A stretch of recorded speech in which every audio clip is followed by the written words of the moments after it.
It's a great question. But I just think labeling it the money man, like I don't, that's. You're not a money man? No. Like I thought I was here to learn about money. No, we definitely here.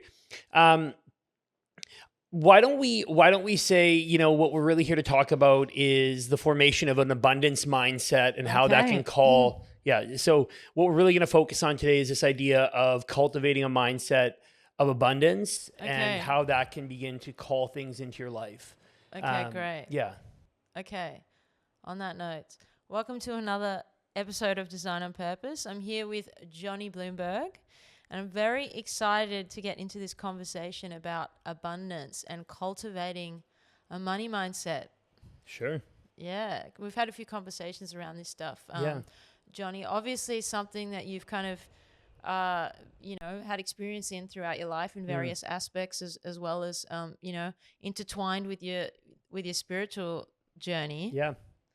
So, where do we start with you, huh? Like, do you want to start giving us a bit of an intro give us a bit of context of who you are? The first image that came to mind, and my coach right now is saying, John, start to trust that first image that comes to your mind, like start to trust that intuitive gut more.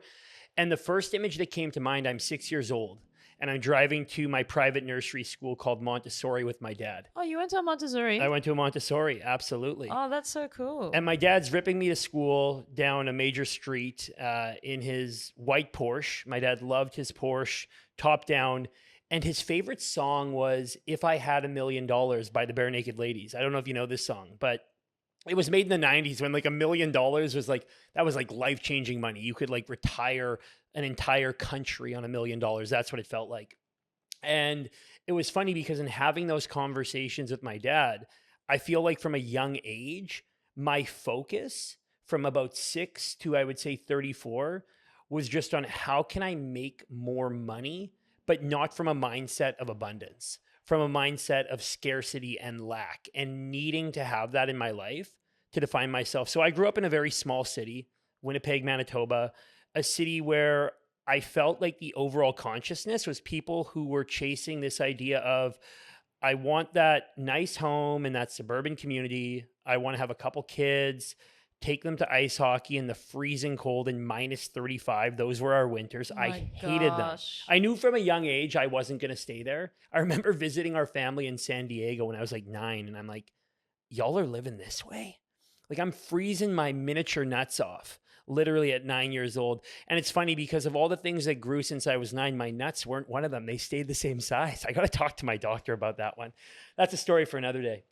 But my dad, I always remember from a young age, was always very focused on teaching me the principles of finance.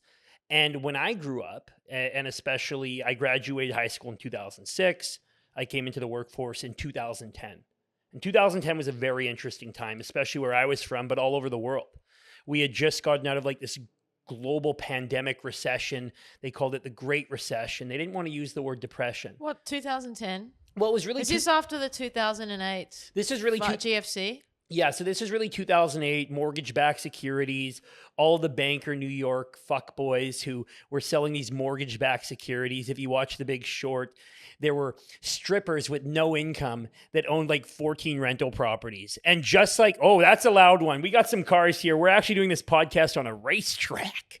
But anyways, with that being said, there was this really cool story in the late 1920s before the global financial depression happened. And these stockbrokers were going and getting their shoes shined. And the shoe shine boys were giving them stock tips. And that's when the brokers knew this whole fucking thing is about to collapse. So fast forward to 2008, just under a century later, history was repeating itself again. And the intrinsic driver of man that drove this was greed. People wanted more. So that recession kind of put the world into turmoil. I was very fortunate to come out of my commerce program in 2010 and start kind of working in 2010-11, because that's when there was this resurgency. And what we learned and what we've learned from every financial depression and recession throughout history is a lot of it is driven by this intrinsic emotion of fear. When people are scared and they suppress their spending and their investment, financial markets become illiquid and the whole fucking domino starts to collapse. So I was very lucky to come into the workforce in 2011. I got a job in corporate real estate. My dad was in sales. I was in sales, and I excelled quite quickly. But I was in the business of earning commissions, a little piece off every deal that was being done. So I was a transaction-based broker. But I always knew along the way the importance of investing in something outside of myself. It wasn't until about 2020 that I actually started investing in myself. So it's a bit of a background. You know, I grew up, my father kept me in a cage. So I'm just kidding. It had air holes though, so it was good. I could breathe. That's why I'm here. But yeah, that go ahead. No, but just on that. So you're doing corporate real estate. Yeah.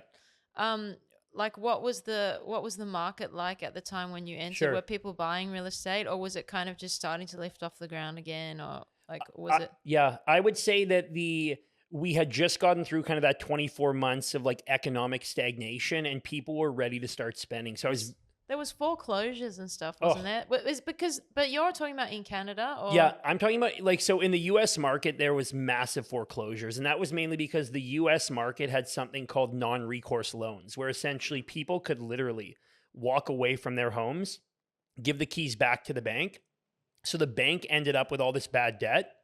And on the other side of that, and that's why I think The Big Short's such a cool movie, is the American dream is always based on somebody's nightmare. So the idea behind the 2008 financial recession was that a lot of people were buying what were called these mortgage-backed securities. They took all of the mortgages. They packaged them up, the bad ones, and they sold them off, right? Exactly. And then when people started defaulting on those loans, they were called ninja loans. No income, no verification, like no justification needed. Like anybody could get money to buy real estate.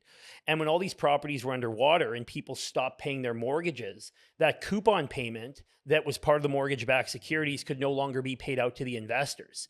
But then people bet on the other side, like Michael Burry in The Big Short, bet that the whole thing was going to collapse. So then all these insurance claims, hundreds of billions of dollars, had to come and be liquefied into the system. The issue was all these banker fuckboys paid themselves huge bonuses. They didn't redistribute this money in a very reasonable way, right? They should have been using it like when the Fed came and bailed everybody out. All of a sudden, all these bankers and everybody were getting huge bonuses. And that's why there were these all these protests on Wall Street. People were pissed off. No, I was there. Yeah. I went to Occupy Wall Street. Oh, nice. I was there. I love it. Yeah, it was wild. Like there was a whole thing going on there, like people camping out in the middle. Yeah. It did get a little bit weird though. Like I think there was some, obviously like you start getting lots of transient people coming Sure. through and drugs coming through and Absolutely. weird stuff coming through. But it was quite interesting, the whole intention behind it. It was cool to see it at the time. It was quite historic, I would say. Oh, absolutely. But again, we see this trend just continuing to repeat itself. So here I was entering the market in 2011. The global interest rates were at all-time lows. And one of the things about selling corporate real estate or any real estate is that it's one of the world's most highly leveraged investments. When you think about going to the bank to buy real estate or to buy a home, you're going to back that purchase with a lot of debt. So the banks were in the businesses of lending money against real estate. So you go out and you buy a cash flowing building for $2 million and the bank says, hey, you know what? We'll give you 1.6 million. You put 400,000 of your own capital down. And the guys that got in 2011, because interest rates were at such a low, were able to accumulate such massive amounts of real estate. And then what they were able to do was leverage that real estate as the equity continued to rise. So as they paid down their mortgages, the banks would then come back to them in 2014, 2015 and say, hey, you've got a couple $1 million of equity in your portfolio. This stuff is so, like, I find it so hard to understand how all those mechanisms work. That's how I feel about the female body. I still haven't figured it out. I'm single. No, but I just find that stuff, like there's so many intricacies to that whole thing that for me, it just kind of, my brain just does not work like that in numbers and interests and, wheelings and dealings and things like that. So the way that I would describe it to the masses is this is number one, like our educational systems were not built to make us financially literate, because if we all understood finance, I don't think we would put ourselves in positions to be taken advantage of in many instances. Ideally, what most banks and what most lenders are looking at, no different than right now if you wanted to go get a personal line of credit. They're going to want to get a feel for who you are as a person, how much money you're making. Can you pay me back? So during this period of time, let's say between 2011 and 2024, we've only seen interest rates start to rise really over the last like 18 months. What would happen is the banks were saying, hey, you know, these properties are cash flowing, they're making money, people are renting. We're happy to continue to loan against them. And the people that own the assets can use that asset as collateral. So if I'm going to loan you money and you have $1 million house and you don't owe anything on it, I would love to lend you money, because if you don't make those payments, you can take the house. I can take the house. Something tangible. Yeah, right? I got it. It's not a high liability because you've got an asset to back it. Totally. Right? Okay. So you know, talking about like, how do you apply this? Like, obviously you know how to work the system a little bit in terms of like making money, right? Like how, like I'm not somebody who's ever really been good with, you know, like I'm good with business, I'm good with relationships, but as far as the finance and the money side of things go, like that was not something that I was really ever brought up with or taught. Like money wasn't really something that was shared or spoken about with us when I was growing up in my home. So it's something I've been learning like later in life. But like what, like coming from it, like your dad obviously helped you like understand the money stuff, right? Yeah. So my dad definitely early on, like my dad he's been a realtor for 40 years. He was always someone who was very detailed and financially oriented. In the mid 90s, actually, when my parents separated, we went through a bankruptcy as a family. So this was the first time we went from Porsches in the driveway, vacations to San Diego, cabin at the lake, beautiful house in a suburban neighborhood. And I was living in a 1-bedroom apartment with my dad. We got our furniture from Salvation Army. So I knew it. And what always amazed me about my dad was that even though he lost everything, and he's always I still feel he has some shame around that. And I think it's beautiful to see how wealth is an abundance mindset, because as soon as he lost everything, he just focused on getting back to work and accumulating that stuff back, because behind the external manifestation of wealth is the generator of wealth, who believes that they're entitled to call wealth into manifest. So for me, on my journey, I had a lot of early financial trauma, because as a kid, you don't really understand, but what you understand is, I like driving in my dad's Porsche. I like living in this nice house. I don't like fucking living in a 1-bedroom apartment with furniture from Salvation Army. I don't like that. So by the age of like 12, I wasn't required to. I went out, I got a job. I started working, not to support my family, but just to start making money. But what's so interesting is I wanted to be very, very wealthy. So I started actually being extremely, extremely risk-bearing. I was taking a lot of very silly risks, making stupid financial decisions. And a lot of them were to actually prove my father wrong, and to prove to him that I would never go bankrupt and that wouldn't happen to me. So did you get close at all to going bankrupt? Oh yeah, for sure. I had points where I remember being in university in 2009, and I had a friend, again, you always think they're friends, who was very well-to-do, at least from the outside, and he convinced me to lend him about $40,000 US over a few payments. And at that time, for me, that was a lot of money. A lot of money to lend a friend. Totally. And he gave me all this paperwork and all this stuff, and my dad comes home one day and he's like, "What's this?" I'm like, "Oh man, I just made a fucking great loan. I'm getting 20%. Look at this promissory note." He said, "You just pissed it all away, son. You pissed it all away." So what are you talking about? I have a promissory note. He said, "You can light that on fire and wipe your ass with it. What assets do you have of his?" I said, "Assets." And this was actually my first understanding into this idea of collateralized lending and collateralized debt. So what ended up happening actually, and this was my first run through, my real estate career was actually premised a lot by working with people in financial distress, people in foreclosure situations, because what I did that you should never do was I lent money and I had nothing to tie it to other than another man's promise. And unfortunately, very dangerous, right? So we were able actually to find out that this guy owned some properties. My dad helped me register a loan against the title of those properties. So every property, at least in the Western world, has a title. So the bank can pull it and say, okay, you know, Rix has a house for $1 million. She owes the Bank of Sydney 700,000. Her father has a second mortgage on it for 150,000. So she only has 150,000 of equity. $1 million less the 700,000 less the 150 is 150 grand. So I never did that. So what happened was we were able to actually save my investment, thank God. But I continued to exhibit this type of behavior because my archetype was that I was someone who was very much in defiance. I wanted to prove the world that I could. I wanted to do it on my terms, and I wasn't willing to learn those lessons. Now, of course, eventually I did.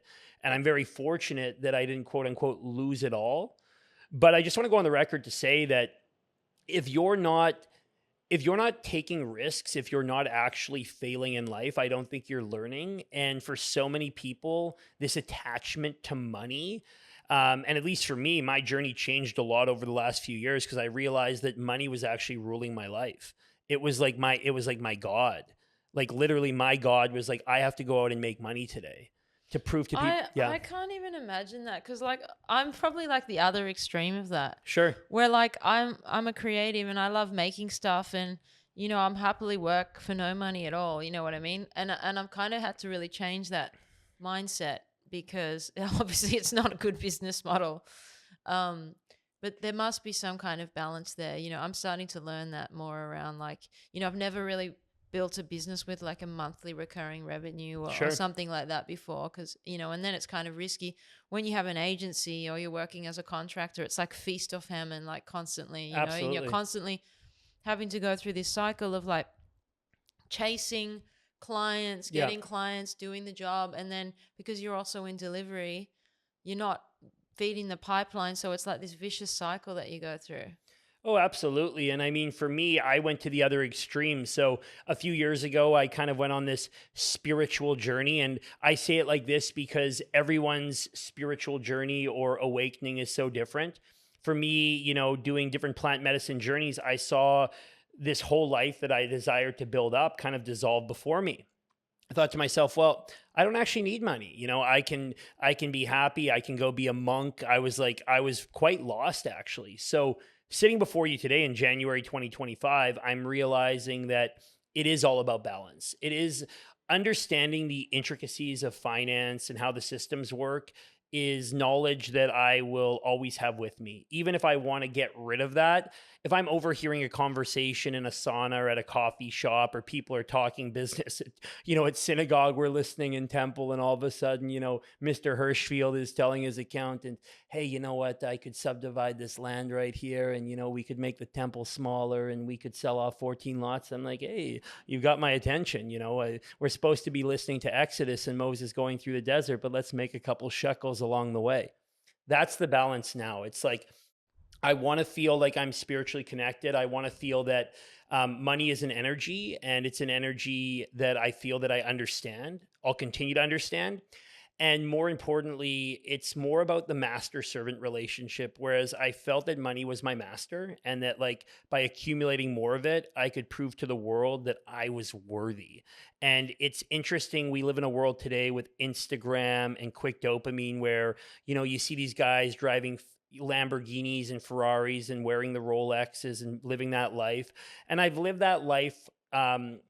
My own image of it, I built up, and I was in my dream house with my dream watch, with the dream girl, driving the dream car. But internally, I felt like it was a nightmare because like I just wasn't happy. I wasn't settled. I would only be as good as the next dollar that I would earn. Yeah, I mean, what's the shift there though? Like from you're talking about earning money in out of like fear or defiance or as some kind of trauma response essentially. So what's the shift from that to an abundance mindset where you're making money and you're like attracting it rather than like Totally. hunting it down, right? Absolutely. What's the difference? Well, I think for so many people, especially like a big buzzword right now for the last few years has been like manifestation and like calling the universe to me and it's just going to deliver me Do you money. believe in this shit? So I definitely do believe that we do attract like one of my favorite laws is a Hermetic law called the law of correspondence, and it basically says as within so without. So like if you are vibrating at the frequency of abundance and you are seeing things in the world from a mindset of abundance, you're going to attract opportunities, people, circumstances into your life. But I think what God has given all of us is the aspect of free will. So you have to do something. You still have to say, okay, wow, like the universe has brought me this amazing opportunity and these great people, and I feel like I could do something. Now it's time to do something. And this is where so many of us, including myself, get stuck, right? Because the doing part is quite dense. It's like the late nights and the early mornings, and there is a bit of a grind to it. I think for me, I grinded so hard for 16 years, working 60-hour weeks, developing autoimmune issues, high stress, very mean to be around.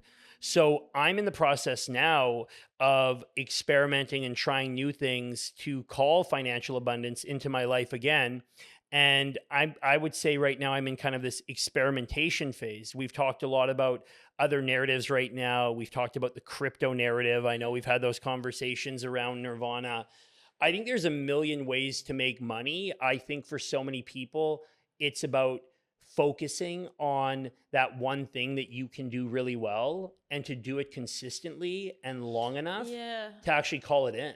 I think that's something that I've been learning. It's like the big learning that I've had this whole last year since I left Australia and, Yeah. started getting fit and shifting my life around, rebuilding things. Is like I have these like rituals now every day. Like I have to put a reel out. I have to, Yeah. write a bit of content. I've got to reflect on Sunday. I got to record another podcast on Sunday. I got to do one of these a week, Yep. if not two.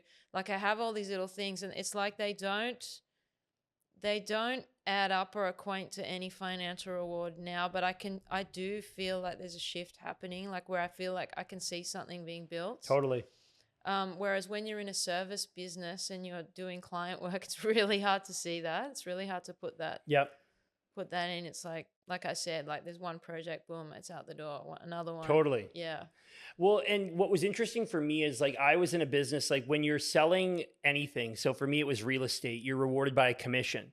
So if I'd sell a property, let's say for $1 million, and I would get a 4% fee on that, I could get $40,000. And so for me, that would be a larger transaction in the market I was coming from. But at my peak, I was doing like 80 to 90 transactions a year. So every 3-4 days, I knew that I was going to be rewarded with this extrinsic motivator of money. So it was very much like I was earning money consistently. And that really...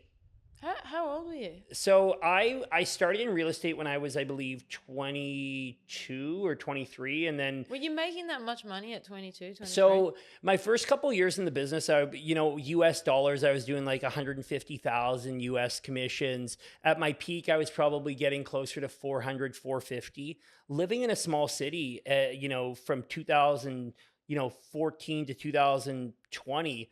For me, that was great money. I was like, wow. I mean, it's amazing money. Totally. And someone in their 20s. And I was also, kidding? it fed my ego because not a lot of my friends were in careers where they were making that money. So I also felt like it gave me power, it gave me control.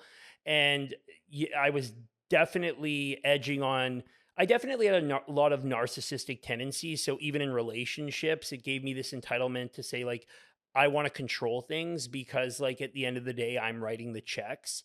And that is definitely a mindset that I have released a lot more. What happened? Like, how did you realize that? For me, it was really the first time I went through a psychedelic journey. Like it really was, because everything just fractalized. And I realized that at the end of the day, like this was my perspective and my story anchored in the past. I had a lot of trauma from the family bankruptcy. I had a lot of mindsets that I was worth what my bank account was worth. So like I lacked all self-worth. So for me, it's like if I was making money, I was worth something because society said, yeah, you're making money. Like, you go to the restaurant, you pay the bills, you go to the car dealership, you buy the car. And along the way, what was always, and one of the reasons I'm here in Bali right now, kind of on a bit of a sabbatical over the last year, figuring out what I want to do next to earn active money, was because along the way, I was always investing in things. I was investing in things like whole life insurance policies, real estate. So you were putting money away? Always, yeah. I was never, I definitely started to spend a lot more. I wanted, I went out and I wanted to buy the new BMW M5. I wanted to get that nice, fancy, big Rolex for 20 grand, like things like that. Because there's this guy in Australia, very famous. His name's Sam Pay. He's like what I can't remember. It's Okay. But he's the barefoot investor. Okay.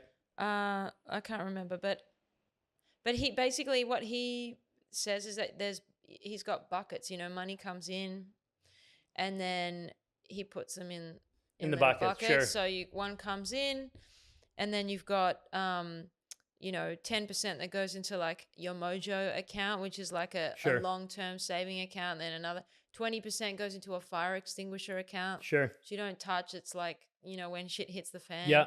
10% into like a splurge account for like your daily Sure. savings and stuff.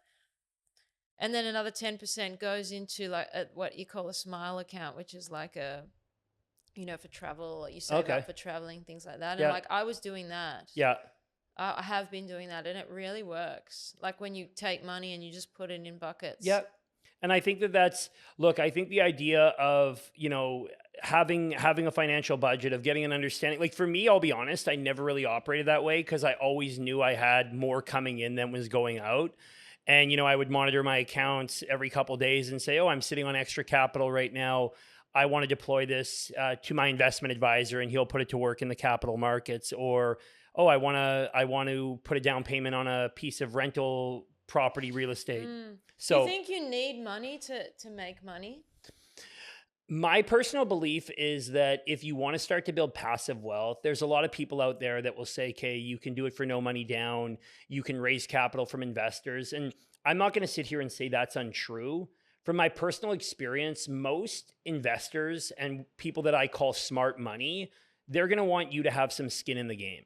So if I go find a deal like for $1 million property and I need to raise, let's say $300,000 from an equity investor, someone who's going to actually inject cash, and the other $700,000 from the bank, that investor might go say, okay, John, yeah, I'll give you 200 grand, but I want you to put 100 in also. Yeah, but like this, to me, this is like something that like you get to when you've got cash. When you've got cash and capital, there are guys out there that will come in and it's called syndicating deals. So what they'll do is they'll find the deal. They're like a deal hunter. They go into the metaphorical Amazon and they find this amazing deal. And then you give them cash and they go and do the deal.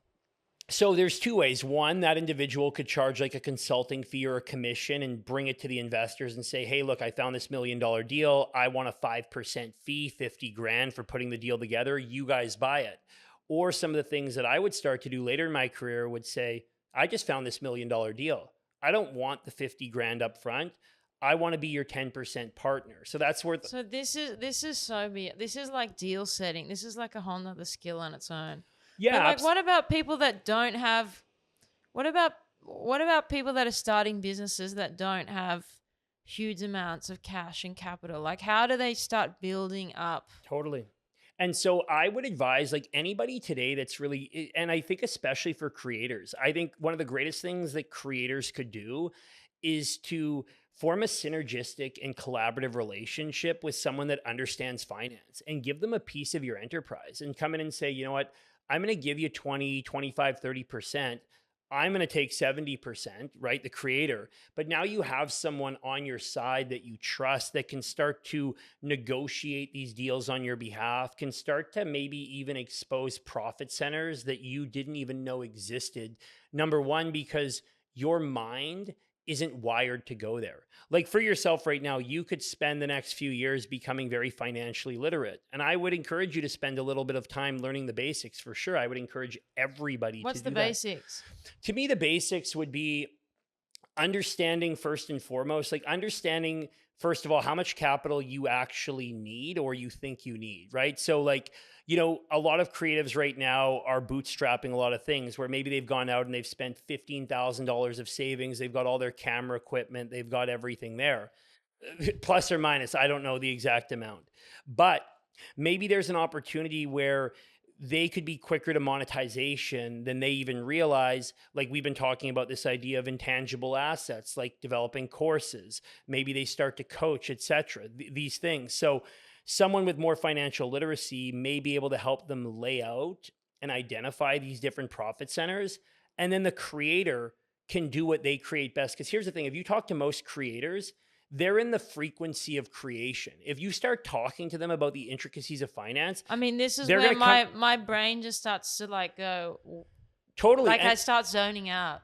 And now you can't create because you've actually had to drop into a lower, more dense frequency of something that you don't understand. A part of your psyche may be like, oh, I should understand this, but I don't. And I don't even really fucking want to understand this.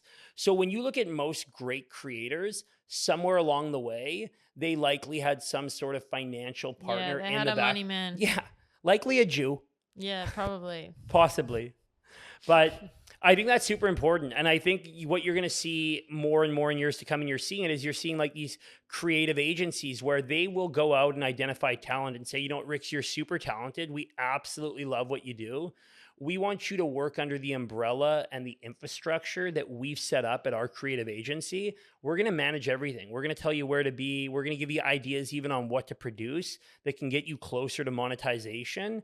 And you just focus on doing you. You focus on being you, because the highest vibrational frequency is authenticity. If it's not authentic for you to work through the intricacies of finance and you're struggling to do that and there's massive amounts of resistance, outsource that shit and find someone that can see what you see in yourself, which is like this authentic talent to create, and allow them to deal with that dense resistance of like the legal agreements, the partnership agreements, the trademarks, making sure your assets are protected. Yeah, it's there's so much to think about with all that stuff. And I guess like when you're creating, you just get going, and you don't really want to be held back by that at the Totally. start, but that at some point you kind of got to get all that stuff locked in, right?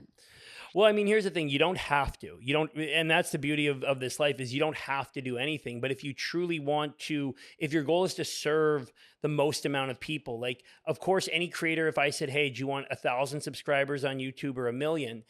Most people are going to say 1,000,000.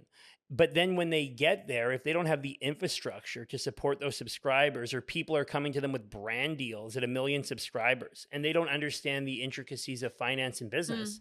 But it's almost like there's a lot of creators out there that have got huge audiences that don't make money. Totally. And there's a lot of creators out there with smaller audiences that make way more money because they have an offering. They've got a really good, way to funnel people into into the offering.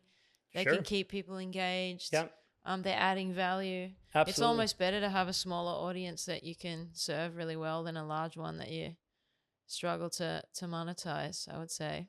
Yeah, I agree. And I also think that a lot of creators too, like, for example, if you don't truly know what you're worth and you don't understand the value of what you're offering, you may have resistance towards even asking people for money. Or maybe all of a sudden you have the personality, not you, but someone has a personality of maybe they're deeply insecure and they want validation, and someone comes along and offers them a deal that completely favors the investor. And because they don't understand anything about business, you see this happen so often in the music industry. You look at all these artists that sign their rights over completely to some label, and they say years later they're broke. They have no money because the label has literally taken everything and signed a deal that was better for them. Yeah, it's shocking that. Yeah.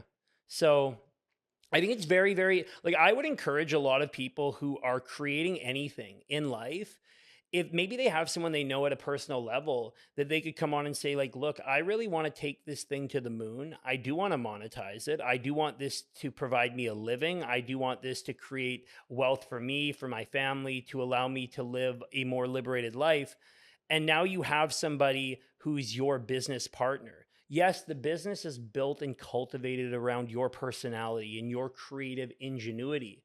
But now you have someone trusted by your side that has business acumen that can help you along the way to start to turn some of that creative energy into money energy.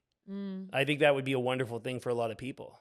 Yeah. Yeah. Yeah. It's that's definitely something that I'm trying to dial in at the moment. I'm never 1-800-COLLEGE-U, sitting across from you. 4 easy payments of, well, we'll see. That's true. Yeah. So yeah, I think that's definitely something that, like I mentioned, and I'm trying to dial in right now. Like, like I'm building because I've got all of this great knowledge around brand Yeah. and identity and Yeah. strategy and transformation. Totally. That I'll be working in big corporates and lots of complex businesses and things. And like I'm now going through the process where I'm taking all of that and I'm putting it into like a online in a school community. And I really like this idea of community building because it means that you're not like, I don't want to be in a position where I'm like a guru or, it's like top down kind of thing. But I like the idea of community because everyone will start engaging and collaborating and working with each other. I like to build that kind of like network effect. Totally. So that's probably one way I could do it. And I mean, but like the podcast, for example, you're talking about there, like creators and monetizing, like something like this, I saw a clip, I think I mentioned to you earlier, of Joe Rogan. It took him like 5 years to get his podcast even making any money at all. And he was consistently posting. So where's the line there too of like doing something consistently over time with no payment? And no reward. It's a big risk that you're taking. So where do you draw the line between, There's a few things that come up for me. So the first kind of thing that came up right now is, we're in this world now where a lot of people are using a few new C words, not your typical evil C words. We won't Community's one. Consciousness is a big word. This one drives me mad. But the word that I like is collaboration. And I think what people need to start to realize is the journey to the metaphorical top can be quite lonely when you're by yourself. And this idea of collaborating with others and forming these collaborative little ecosystems along the way. I might do a deal. I've done deals before where I've only done one deal with that person. We've come together and there was an opportunity where we collaborated. We each took the pieces of the metaphorical pie that we deemed to be appropriate. And that itself, in that moment in time, is a business arrangement and a business agreement. I think for so many people as well, they're on this path where there's actually this beautiful line, like we're here in Bali, a lot of people are Balinese, and the dominant religion is Hinduism. And there's this beautiful book in Hinduism called the Bhagavad Gita. Yeah, I know it. And so it's a story between Arjuna and Krishna, beautiful story. But one of the things that Krishna, one of the incarnations of God in Hinduism, tells Arjuna is that you focus on planting the seeds of creation and you leave the sprout and the bounty to me. So this idea of doing work, repeating without harvest this to me is faith. Faith that if you in fact are vibrating and doing the authentic work that you truly feel that you are here to do, like you intuitively feel aligned with this work, that you trust that the bounty will come. Now on the opposite end of that, and I always remember watching Shark Tank and Dragon's Den growing up, where this guy would come on and say, I sold everything. I invested $165,000 into, this gumball vending machine, and it's only the black gumballs. And everyone's like, the black gumballs? Those gumballs are the worst gumballs. Nobody wants those. He's like, no, it's changing. And everyone's like, dude, you're crazy. Like, you need to stop. So that's the opposite end of it. He's planting his seed, but he's getting almost like intuitive whispers from other people saying, like, you're not on the right track. So when I look at what you're doing, obviously from the outside in, it appears to be very aligned with who you are as a person. You're creating community around the podcast by interviewing people and learning about their areas of expertise.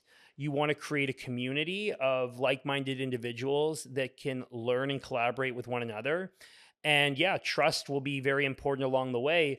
And the antithesis of trust and belief is, of course, fear, resistance of the ego saying, you're not making money yet. You got to fucking make money. You got to monetize this. You got to monetize now. 1-800-monetize now. It's like, no, we have to be patient for that bounty as well. So I think when people get affirmation, especially in a place here like Bali, where a lot of people are on this journey of creation, There's a lot of creators here, a isn't lot there? of creators, and there's a lot of space. Like I think there's a lot of room for a lot of people to form these niche communities, and just continuing to have faith and trust that you are on the right path. Yeah. I think you know that I do have these moments where I'm like, oh my god, am I doing the right thing? But it just feels it's fun, you know? Totally. So I feel like just, you know, like it was with my gym and getting fit, it's like just showing up and doing a little bit every day and the results came over time. So I'm Totally. just trying to have the same attitude towards Yeah. this as I did with my training. And it might mean that you have to modify. Like I met this guy at Nirvana the other day who's like a deca millionaire, like a crypto deca, like worth tens of millions. And he's like, dude, I had to move back in with my mom. I made some bad investment decisions. I had to completely decrease my lifestyle until I could call that wealth back into manifest. So there will be sacrifices along the way. Like people who are trying to, when you're trying to keep up with the Joneses, like for me, everything that I ever bought, I could afford. So like when I bought like my dream Rolex and I realized, like I look at a lot of things that are fabricated in material form. Like if you look at a Rolex and you actually take it apart, it's a beautiful piece of craftsmanship. If you look at fine furniture, fine dining, or beautiful crafted vehicles, like there's something very intrinsically beautiful about that. But when you're going out and buying these things to keep up with a status, that is absolutely draining. Now, if all of a sudden you take a step back and you say, like, for example, we could be doing today's podcast with like, you could have one cup attached to my ear with a string back to you. We wouldn't get the same value. So you've decided to go out and spend money to get some of the best podcasting stuff to further enhance what you're doing. So I think for me, material acquisition should be about enhancement, not about enlargement, not about trying to prove to people that I am something. Like when I sold my Rolex, I sold it because I'm like, I don't even know why I bought this in the first place. I think it was to show people that I'm someone. But now that I don't have it, when I see one on someone else, I'm like, wow, that's a beautiful watch. And I think one day again, I'll probably buy one, not because it's going to tell people who I am, but because I genuinely enjoy having that in my life. Yeah, the Rolex thing is a big one. You hear a lot of people talking about the Rolex. Sure. But it's like a signal, isn't it? I Things think like for, that. yeah, Like if you're doing a deal with someone and they're wearing a Rolex, there's you know? so we have status symbols for sure, which definitely, you walk in a room, it's like no different in corporate real estate. When I first started, you wore a suit and a tie. Like if somebody showed up wearing like shorts and a tank top, even if they were fantastic, right away, the archetype and image of who society says you have to be in the midst of a business transaction is different. So I think once we realize that there are times where you do have to put on costumes, that's what I always say. Like when you go to work, you got to put on the work costume sometimes, and that's okay. I think the idea is like when you come home, number one, can you take it off? And number two, it's realizing like if you are living a life where everything outside of you is supposed to tell a story and a narrative about who you are, that can quickly become extremely exhausting and can become very dark. For me, it became very dark. I'm like, why? Like, what am I trying to prove right now? That's a great contemplative question that all of us can reflect on. Like, what am I trying to prove right now in any situation? You're out on a date, you're in a business meeting, you're having a conversation with your father trying to justify the life that you're living. Like, what am I trying to prove? You have But nothing do you not think that most entrepreneurs though have got something to prove? Like I saw something the other day and it was like about how entrepreneurs were generally out to prove something in terms of like they come from a hard upbringing or some kind of controlling parental dynamic or whatever it is, but that's kind of like the driver. Absolutely. And I think it's beautiful and Tony Robbins talks a lot about this. Like he talks about his upbringing with his mom and having like 4 transient father figures in his life. And that gave him the opportunity to become the Tony Robbins that you see on stage today. I think the initial thing that it's like, this is how I look at it. When you're sending a jet into orbit, think about how much power and how much inertia and energy is needed to cultivate liftoff. So I think to sometimes tap into dark energy, like I'm going to prove to those fuckers that I can do it. But once the jet gets out of the atmosphere, all of the engines go off and it's just flowing. So I think that if you're constantly burning jet fuel all the time to prove to people who you are, your jet is going to fail. But if you can get to a point where that initial driver, I want to prove to my father, I want to live this type of whatever it is. But eventually I think you bring it back inwards and you realize like I am enough as I am. I'm good at what I do. I can cultivate money by doing that. It starts to flow more naturally. So I think that initial liftoff versus like when one's in metaphorical orbit are kind of two different energies that you're going to bring to the thing that you do. For 16 years, I truly felt selling real estate, I had something to prove, and I was constantly burning jet fuel. So what happened? I burned out. This is a big word that a lot of people talk about now. I'm burnt out. And I'm encouraging a lot of people right now in relationships they're trying to keep alive, in careers or jobs that they've been in.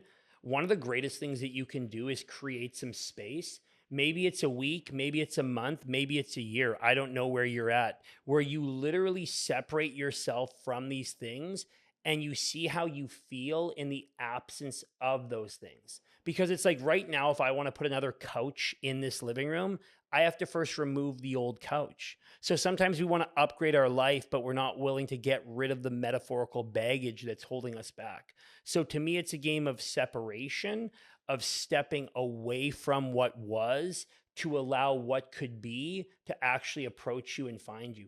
Too many people have their balloons pumped up to 99.9% pressure. They're one pinprick away from popping, you know?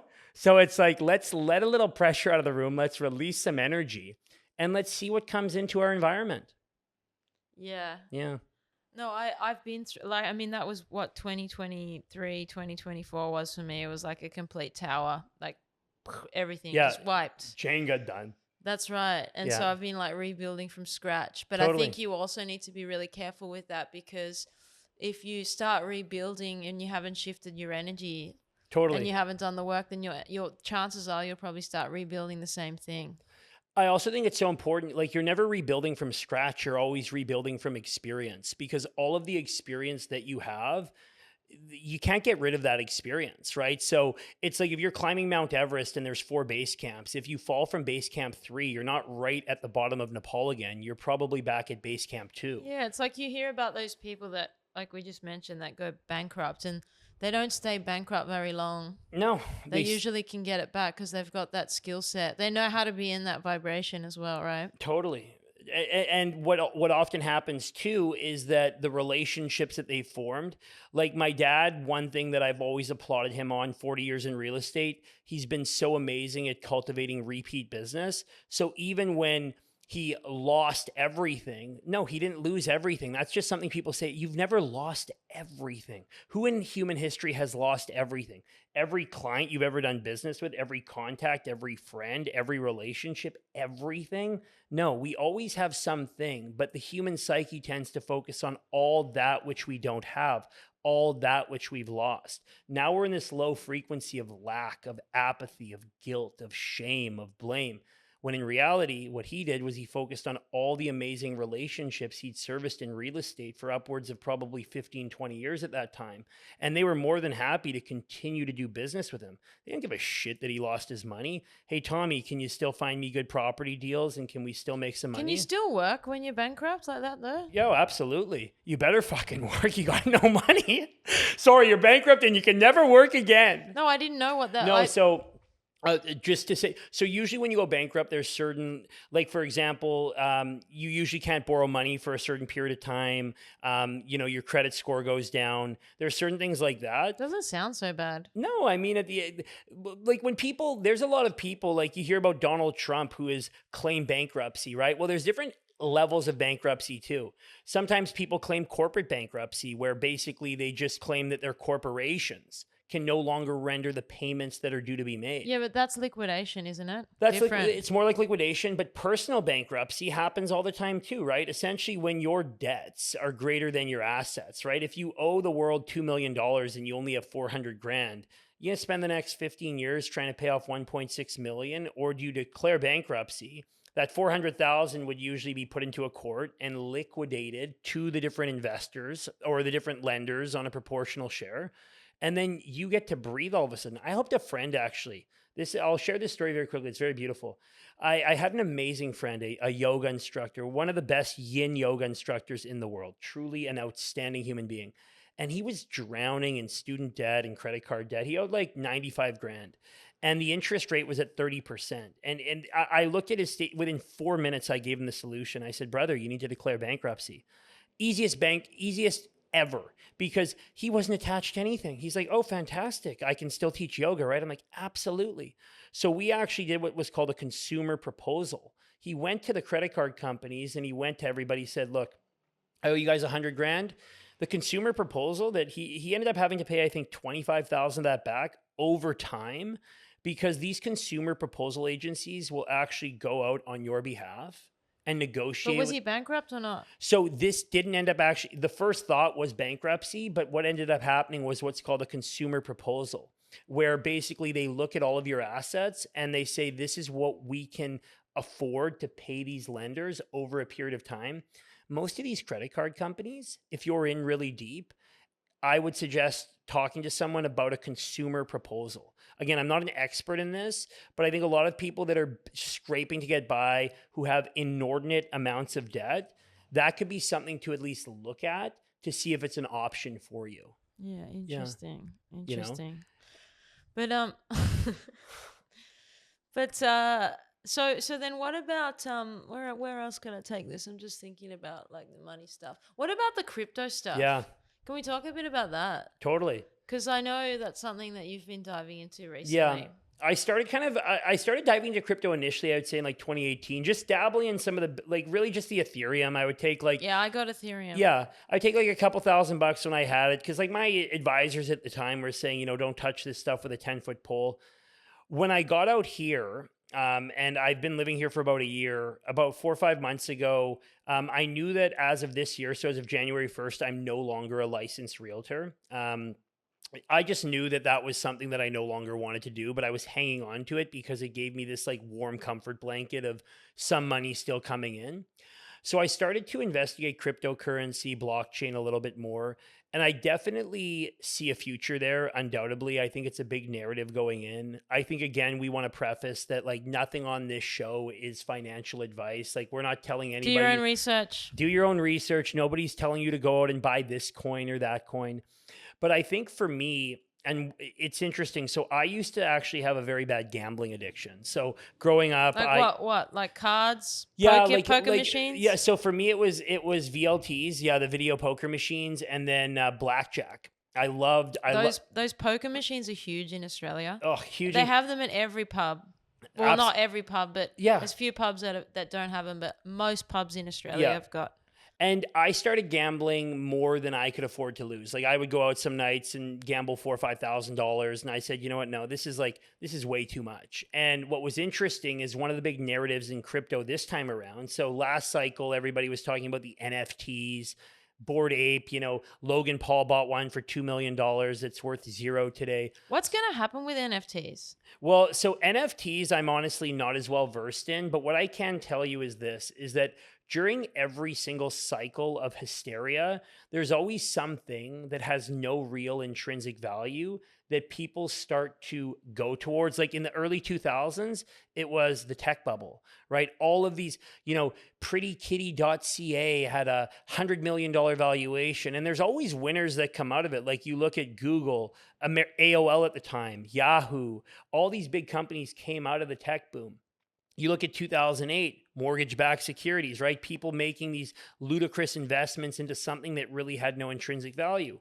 The last cycle, we saw the NFTs, and now here we are in 2025 and really trailing into 2024 of talking about the meme coins, right? So the meme coins... But meme coins have always been a thing. So the meme coins have been a narrative. But now it's the Solana meme coins. Totally. Because now what you have is you have all these different chains that are allowing people to basically, let's take Solana, for example. So people can go buy Solana on any exchange, right? Let's just say you go and buy 10 Solana on Coinbase. You get a Phantom wallet, and right on Phantom, you can transfer your Solana to meme coins. So I actually, I'll tell you a story. So I took 40 Solana. So let's just say 40 Now Solana. what, like a few $100s? No, Solana? that's probably about 10 grand. No, I mean like Solana's. What Yeah, are I they think like? it's yeah. So let's just say plus or minus $10,000. And I took 18 of those and I spread them across meme coins. I would say that initial 18, I lost about 80% in 4 days. I was just, guys would say, go to this meme coin, go to that meme coin. And every chart was the exact same. It would hit a top, Dump. and then dump, bottom out completely. It's gambling, this shit. It's gambling. So what I did actually, and I did this 2 days ago. Do they come back up or not? Most of them, I would say no. Because what's happening is there's no utility. There's no utility. And what's happening is big investors are coming in. They're creating a narrative, a website, some sort of theme. They're trying to tokenize your attention very quickly. And then they're pulling. Then they take the liquidity out. Exactly. But what about this Trump coin and this Melania coin? So those are very interesting. And before I get to those, I'll tell you what I did yesterday or 2 days ago. I took another 22 Solana and I started buying memes again. And then You got any good ones? Well, wait for this. I was moving so fast that I took 10 Solana and I was transferring them from an external wallet, but I didn't paste my proper Solana address. No. I pasted the meme coin address. So right away in 2 seconds, I was like, fuck. How much was it? It was 10 Solana. For me, so like $2,500. But what bothered me the most wasn't the money. It was the shame of like, what am I doing? Like I'm moving so fast right now, investing into these meme tokens, trying to 300x my money. And I'm going back to the principles of finance. And I'm like, long term, I'm just gambling right now. So that's degenerate John. I have degenerate John that lives somewhere in me where he's like, I want to make big money really quickly for two reasons. One, so I can make money. Two, so I can tell my boys over a beer how I just made 100 grand off Rectum coin. Oh my God. I bought Rectum coin and it went to the moon. No, I bought Rectum coin and I was shitting blood in a toilet. It lost 99% of its value, just dumped.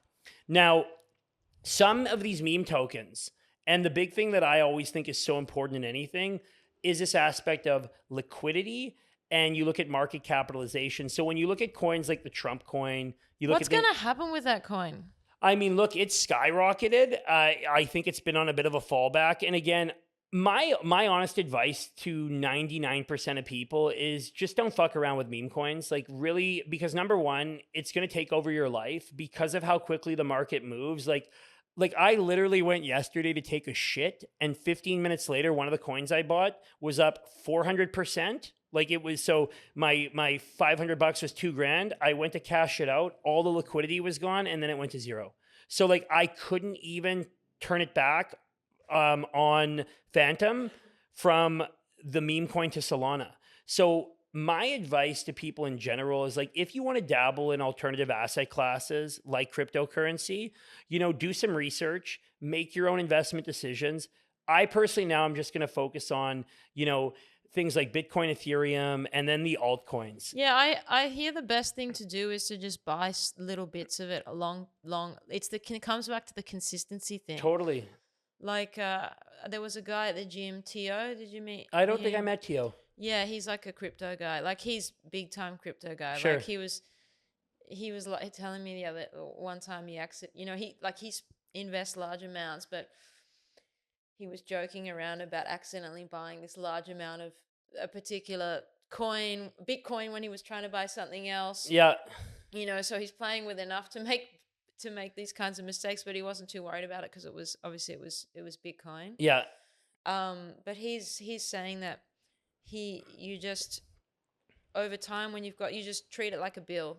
Put $100 in, put $200 in, because buy at the top, buy at the bottom. Doesn't matter. Absolutely. I think, and it goes back to what Warren Buffett always said. It's not about timing markets. It's about time in markets. Like to predict the bottom and the top. I think the biggest thing with crypto that people need to understand is that it's a self-custodial service. So this idea of like you are in full control of your money. So for example, like if I sent a $4,000 wire, like yesterday, I sent a $4,000 wire to Rix Lee instead of Rix Lee. I could quickly call my bank, 1-800, Royal Bank, and there's a chance that they could probably reverse that or get in the way. With blockchain technology, that's it, right? So, I didn't even send it to another wallet. I just was moving so quickly, and I'm glad I. Where did it go? I don't even know. I tried It's actually. stuck in the ether somewhere. I called the developer of the meme coin project. Like, it didn't call them, but I found them on Telegram. And this guy's answer to me was, hey, here's my wallet address. Just resend what you were going to send to me directly. And I'm like, buddy, you're a piece of shit. Like, No way. Yeah. So was that the rectum coin? no, that was it was called Alpha TXT or something. And again, like I was buying different meme coins, and like I said, I didn't double check my work. And this is what's so important about anything that's self-custodial. Slow down. And meme coins are the antithesis of that. They move so quickly. I just didn't like who I was being on my phone all the time. I met Nirvana in between. It makes me anxious. It does. And it wasn't worth it. I learned my lesson. I lost probably 7 or 8 grand in the last 72 hours. So I'm just done. And I'm okay being done. I wasn't even mad or disappointed yesterday. I was just like, I was actually disappointed. I was disappointed in myself for not proceeding with more caution and for slowing down. What about this Trump coin and Melania coin? Well, I think the Melania coin has lost a lot of its value. I think the Trump coin could be a narrative that, potentially sticks around. It's got a fair amount of liquidity from what I see. It's also got a pretty big market cap. A lot of people are also talking about the Pepes and the Doge coins and things like this. But I would still say at the end of the day, there are coins out there that have true utility. And again, this isn't financial advice. They're saying that the AI coins are the AI agent coins are the good, like... Even if someone just bought Solana, like everybody right now that's playing in the meme coin market, they need Solana to fuel their market. So the price of Solana should be correlated to this meme craze. So maybe that's a coin that someone potentially looks at. Again, I don't know. I'm now capped out. But surely Trump and Melania coin, like they wouldn't associate, because they're official coins of Trump and Melania, right? Yeah. So surely they wouldn't release these coins and then have them dump. But again, I mean, I just think at the end of the day, and especially too, like, what does somebody need to do right now to put a meme coin onto the market? Not much. Probably not much. They can go onto like a Solana website, create their own coin. They can get 10 of their friends to each put in $10,000. Get some KOLs on board. Yeah, think about this. Like you get 5 friends to put 10 grand in. You bump a coin. You started with a 50K market cap. You put a good narrative out there. You get the market cap to 300 grand, and then those 5 initial investors sell everything, pull the rug. All they've really done is they've taken money from Peter and Paul to pay themselves. That narrative's now dead. They go out and they do it again. And here's the thing. Your name's not attached to it. So it's not like people can be like, oh my God, fucking Jane Doe out here, whoever she is doing this over and over. We don't know who's behind these coins. Yeah. So in the absence of credibility and this idea that your reputation can't actually be ruined, I just think it's a dangerous game to play. Yeah, no. For those that are playing it, I'm not into it. Yeah, and I'm encouraging most people not to be. I think that to me, it's not smart money. I think when guys like Buffett and Munger, rest in peace, he's passed away. Most of the smart money, a lot of it isn't touching crypto, period. I get that. I still think there's a narrative in cryptocurrency where people can look at it as an alternative investment. But again, this isn't financial advice. You have to do your own research. But, I think everybody should be investing. Whether you have $10 a week or $10,000 a week, it's important to understand that the underlying value of money will continue to fall because they can print more of it whenever they want. So like buy assets? Yeah, buy assets. You could open up a Chase stock account and just start buying the S&P index and putting in $100 a week and just set it and forget it, and trust that has risen, compounded 7 to 10% a year for the last 100 years. And these are real companies that are producing real earnings and real value for shareholders. I wonder what's going to happen though with the market, with all of this AI stuff, because like we're now getting into a world where there's like there's going to be one person $1 billion companies that are like run pretty much by AI agents. Sure. So and a lot of companies are probably going to become obsolete because of AI technologies and whatnot. So what's nice about buying something like an S&P index fund is it's tracking, hundreds of different companies in different sectors and different industries. So it kind of gives you that aspect of diversification. So now what happens is if one sector falls, but one sector does well. And even if when AI does become a narrative and a more investable narrative, whether there's 1 people or 1,000 people, if that company is producing cash flows and realistically the price of a stock or a company is just based on the cash flows that it can produce after its expenses, there's intrinsic value there. There's value there for sure. So, yeah, like I said, I mean, we see this happen all the time. We saw this happen with the Dutch in the 1600s, where people were selling their entire estates to buy tulips. People were speculating on tulip bulbs. So, I remember hearing something about yeah, this. this has happened throughout human history because people want to get rich quick. But guess what? The people who get rich quick get fucked quicker, get poor quicker, because it just takes one slip up, right? So, my advice would be never risk what you can't afford to lose. If you want to throw a little bit of money at these at speculative ideas, or even people that like going out and gambling and playing cards and blackjack, like the guys that go to Vegas and sell everything to try and double their money, end up coming home without a house, without a family, without anything because they've gambled it all away. You don't want that to be who you are in the meme coin market. No, it doesn't feel good. No, it doesn't feel good. Feel like a little gremlin, like up all night listening to Totally. X spaces, waiting for the next meme coin. And fuck your friend's recommendation. Like I'm in a group of friends. Oh, this coin, that coin. Man, they don't fucking know. Like, unless you're really with somebody and you have a true insider, and maybe some people do. I'm not that well versed in crypto, so I'm not sitting here like there's a lot of people who are way smarter than me who are like intricately in this space. I'm just someone who's tried to learn a little bit over the last 4 or 5 months about blockchain technology, about how I can diversify my income streams by owning small pieces of utility cryptocurrencies. And that's where I'm at. Yeah. So good lesson though. Yeah, lesson learned, right? Like, God forbid I had done that where I was transferring, $30,000 of Bitcoin and I transferred it to the wrong address. Like, that's gone. I call 1-800-BITCOIN. They're like, no, bro, like you just sent this money. And there's always that warning before, right? And most of us copy and paste. So you copy the wallet address. So just take a moment. The power of that breath, that comes into everything in life. The breath is not just for yoga. It's not just for, living. It's like, take a breath, slow down. And if something's moving too quick for your breath, you probably shouldn't be doing it. Yeah, good advice. Yeah. All right. So where to from here, Johnny Blumberg? What do you you've played around with the crypto space a little bit.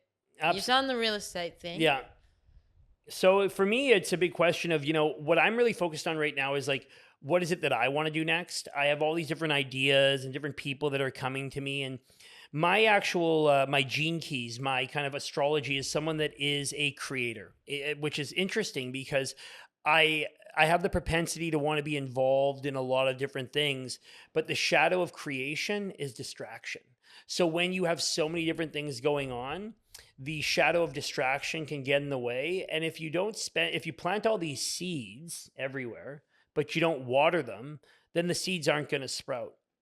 So I think for me right now, 2025 is really about the year of which direction do I want to go? I think the last few years have been this beautiful zigzag. I often reference the story of the alchemist. I'm on this journey where I'm kind of going towards this North Star. I don't know exactly what that North Star is, but I'm just learning a lot and I'm seeing a lot of different things along the way. So I have a lot of gratitude for where I'm at today. I'm very excited for when I can become aligned with that one thing that I really think will. You should do my leadership thing. This is kind of the stuff that we're doing in there. And it could be a conversation for sure. We're going to have more conversations off the podcast too about how we can maybe even collaborate on certain things. Yeah, because that'd be like, because that's kind of what we're doing in the leadership is like, the first thing is you kind of got to frame your nightmare. Yeah. Like I think it's good to put it on a page so you can objectively look at it. Yeah. And then you also can give an affirmation that you actually have the power and the freedom to, to resolve that when you choose to. Totally. And then you move on to creating your dream, and then you move to create your 1-year goal, 10-year goal, and then constraints. What are the things that you're willing to? What are the things that you have to do, or what's the identity that you have to become? And what kind of habits does that person actually have? What are they doing? Who are they hanging around? What are their daily things that they do? Totally. And then you got to choose a project. So you've actually got to work on a project. Yeah. because the whole idea is that it's not about what you're creating, it's about who you become. Absolutely. Excuse me, while you complete the task. And I love that. And that's something I resonate with deeply. And I think for a lot of people, including myself, and I say this most often, is when we change, like I always remember seeing this really cool bumper sticker about addiction. And it said that addiction is when you give up everything for one thing. And recovery is when you give up one thing for everything. So one of the things that Jordan Peterson says, and I resonate with this a lot, is can you wake up at the same time every day? And I thought about that for a second. I said, well, here in Bali, I often wake up at different times. What's the big deal about that? And so when we even change one thing, for example, let's just say you're going to have a set wake up time.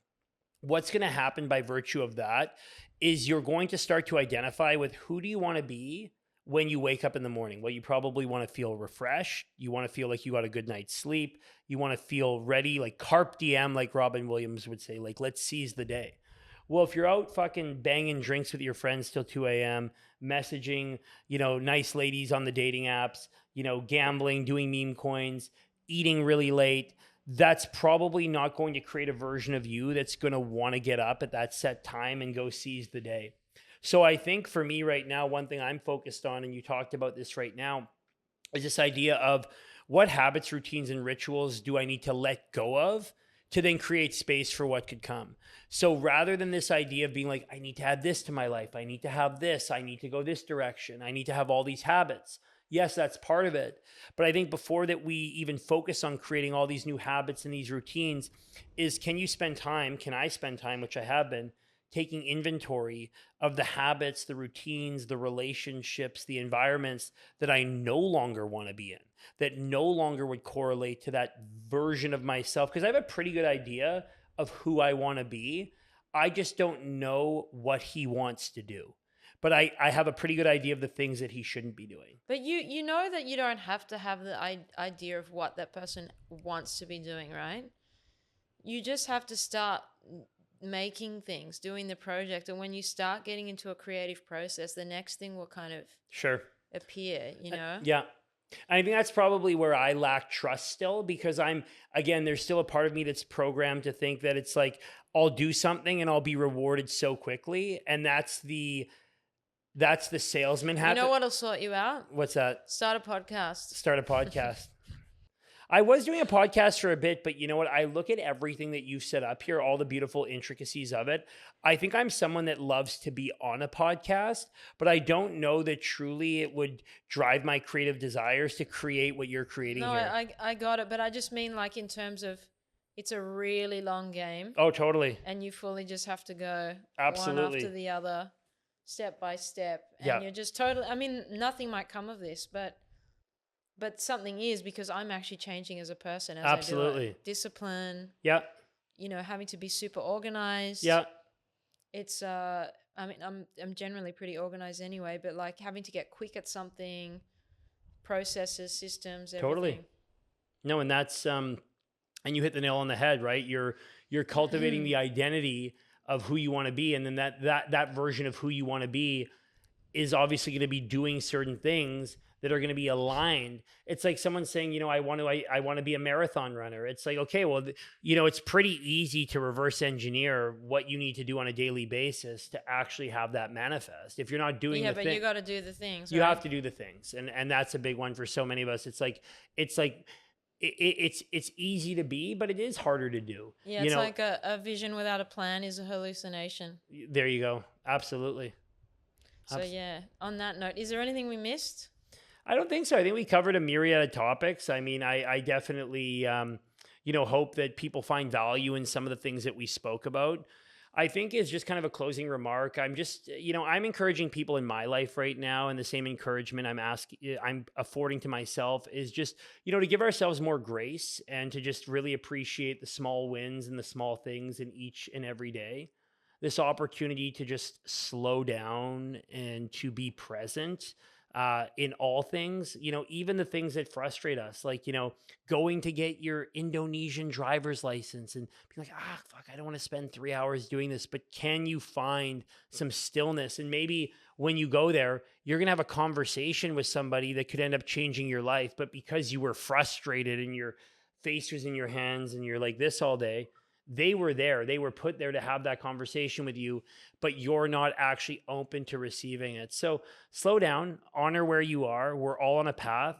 I think the more we can uplift and support each other, and Bali is beautiful for that. Oh, it's amazing to be here. Oh, it's amazing. And I think even for me, in the past too, I felt like myself. I was a big energy vampire. I was sucking the energy out of rooms, and now here in Bali, like people. What do you mean by that? I mean, like I was someone who was very much like in the game of like uplifting myself, and like Gary Vee talked about this idea, like you want to build the tallest skyscraper in town. You either build the tallest skyscraper or you tear down everybody else's. I was kind of in the business, but like what? Yeah. How did you like? Because you've talked about this. How did you realize you were doing that? I think that did you end up alone, sad and alone? Absolutely. I did. I had pushed myself to a point where I really didn't have a lot of friends. I don't think I was pleasant to be around. I always had humor and quirks, and people, I think, enjoyed having me around for like that aspect of humor, or like, you know, maybe even small scale notoriety in a small city. But like I didn't have deep, intricate friendships. I didn't feel like I was bringing a positive energy. Like I think the man that I've become in the last few years is, I do believe it's correlated to a lot of the inner work I've done, and the fact that I do want to uplift and uphold my own morals, my integrity, and kind of just have this like big brother energy where like I'm here to help, I'm here to serve. Even if it's not serving myself, I trust that, you know, it's like the divine or the universe is watching, and, you know, seeing that, you know, I'm doing my best, and I'm just trying to be a little bit better each and every day. Yeah. So that's where I'm at now. That's good. That's a good place to be at, yeah, Johnny. Yeah. A few years ago, it was a bit different. I wasn't getting invited to many birthday parties. Oh, you know, that's too bad. But that's okay. That was because I had to realize more about myself and step into this new version of who I am today, and I'm proud of that guy. And we'll continue to do the work. Yeah, that's good. Well, I'll be there doing the work with you. 100%.